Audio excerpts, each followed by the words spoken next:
G'day. We're beginning the weekend with some pretty surprising news.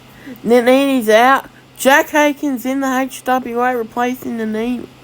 Of course, what I presume's happened is that Nannini has only paid for a partial schedule on one racing Formula 2, which is understandable. I thought that he would do the full season and then get super license points, but that's understandable. I mean, money and stuff. Maybe something else happened, but basically I presume this is for money. Definitely not because of performance, same as he did score a point last race.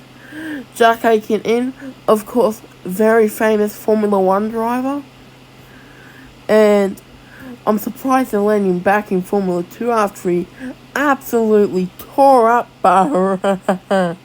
Joking aside, let's get into the intro.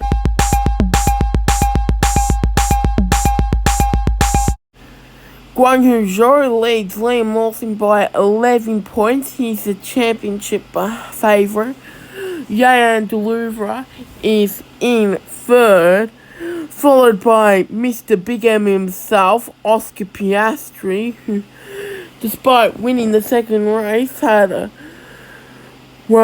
bad result in the third race, which means that he didn't score any points, and that means he's stuck on 21 points. Hopefully he can get back up. However, he's a rookie to the circuit in F2, so which means Dan Tickton will probably be overtaking Oscar Piastri in the championships.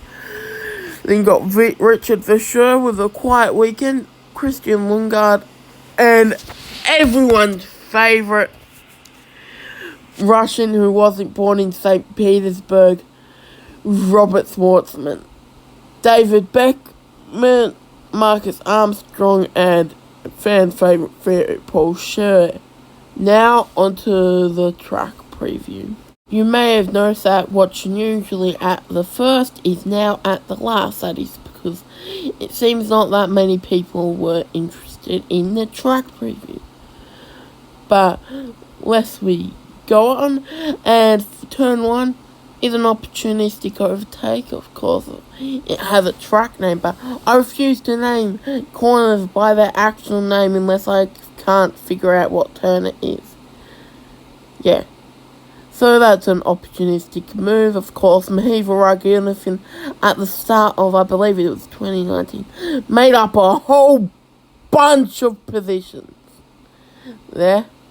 Then not much overtaking until you get to the station, of course called there because I'm pretty sure there's a train station there, which is opportunistic, not hard overtake. Of course you can make an overtake, but it's harder to get your opponent not in the wall.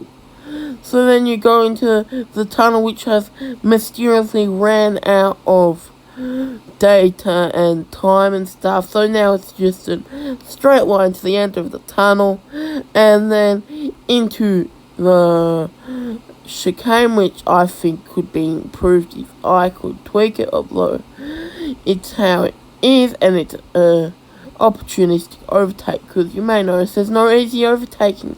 Then on to the second last corner, famous for when Mick Schumacher got spun around and didn't cause a red flag.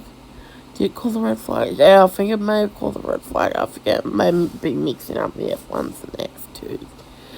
But yeah, half the grid was a lap down for some reason, meaning Markolov can score points. Yeah, unfortunately Markolov is not here this weekend, and that is all.